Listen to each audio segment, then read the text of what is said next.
ബഹിരാകാശ നിലയത്തിൽ നിന്ന് ക്രിസ്മസ് ആശംസകൾ പങ്കുവച്ചിരിക്കുകയാണ് നാസയുടെ ഇന്ത്യൻ വംശജയായ ബഹിരാകാശ സഞ്ചാരി സുനിത വില്യംസും സംഘവും. നാസയാണ് വീഡിയോ ഷെയർ ചെയ്തിരിക്കുന്നത്. ബഹിരാകാശത്തെ ക്രിസ്മസ് ആഘോഷത്തിന്റെ വീഡിയോ ഇതിനകം കണ്ടത് 2.5 മില്യണിലേറെ പേരാണ്. ക്രിസ്മസ് ആഘോഷത്തിനായി തങ്ങൾ തയ്യാറാണ് എന്നും എല്ലാവരെയും അന്താരാഷ്ട്ര ബഹിരാകാശ നിലയത്തിലേക്ക് സ്വാഗതം ചെയ്യുന്നുവെന്നും സുനിത പറഞ്ഞു.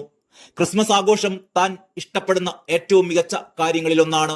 ക്രിസ്മസ് ആഘോഷത്തിനായുള്ള തയ്യാറെടുപ്പും ഒരുക്കവും കാത്തിരിപ്പും എല്ലാം ഏറെ ഇഷ്ടമാണ്.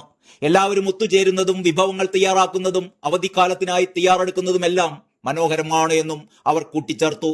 ക്രിസ്മസ് സമയം ആസ്വദിക്കാൻ ബഹിരാകാശ നിലയത്തിലേക്ക് ധാരാളം ഭക്ഷണം എത്തിച്ചേർന്നിട്ടുണ്ടെന്നും മറ്റൊരു ബഹിരാകാശ യാത്രികൻ കുറിച്ചു. നേരത്തെ ബഹിരാകാശത്തെ സാന്താക്ലോസുമാരായി ബഹിരാകാശ സഞ്ചാരികളായ സുനിത വില്യംസും ഡോൺ പെട്രിയറ്റും വീഡിയോ പോസ്റ്റ് ചെയ്തിരുന്നു. മറ്റൊരു ദിവസം എന്ന ക്യാപ്ഷനോടെയാണ് ഇരുവരും സാന്താ തൊപ്പി അണിഞ്ഞ് ചിരിച്ചു നിൽക്കുന്ന ചിത്രം നാസ എക്സിൽ പങ്കുവച്ചത്. നേരത്തെ താങ്ക്സ് ഗിവിംഗ് ആഘോഷമാക്കിയ സുനിതയുടെ വീഡിയോ ശ്രദ്ധേയമായിരുന്നു. 6 മാസത്തിലധികമായി മൈക്രോഗ്രാവിറ്റിയിൽ ജീവിക്കുകയും ജോലി ചെയ്യുകയും ചെയ്യുന്നവരാണ് സുനിതയും സംഘവും. സ്പേസ് എക്സ് ഡ്രാഗണിൽ ഭൂമിയിലേക്കുള്ള മടങ്ങിവരവിനുള്ള കൗണ്ട് ഡൗൺ സുനിത വില്യംസും ബുച്ച് വിൽമോറും ആരംഭിച്ചു കഴിഞ്ഞു. 2025 തുടക്കത്തോടെ ISSൽ ഡോക്ക് ചെയ്യാൻ ക്രൂ ഡ്രാഗൺ ഷെഡ്യൂൾ ചെയ്തിട്ടുണ്ട്.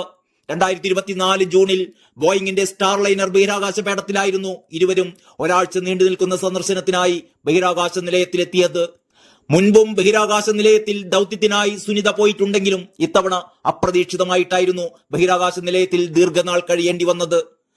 ബോയിങ് സ്റ്റാർലൈനർ പേടകത്തിന്റെ പരീക്ഷണാർത്ഥം നിലയത്തിലെത്തിയ സുനിത വില്യംസിനും ബുച്ച് വിൽമോറിനും പേടകത്തിലെ സാങ്കേതിക തകരാർ കാരണം അതിൽ തിരിച്ചു വരാനായില്ല. മാർച്ച് മാസത്തിൽ തിരിച്ചുവരുന്ന ക്രൂ 9 പേടകത്തിലായിരിക്കും ഇനി ഇരുവരും തിരികെ ഭൂമിയിലെത്തുക.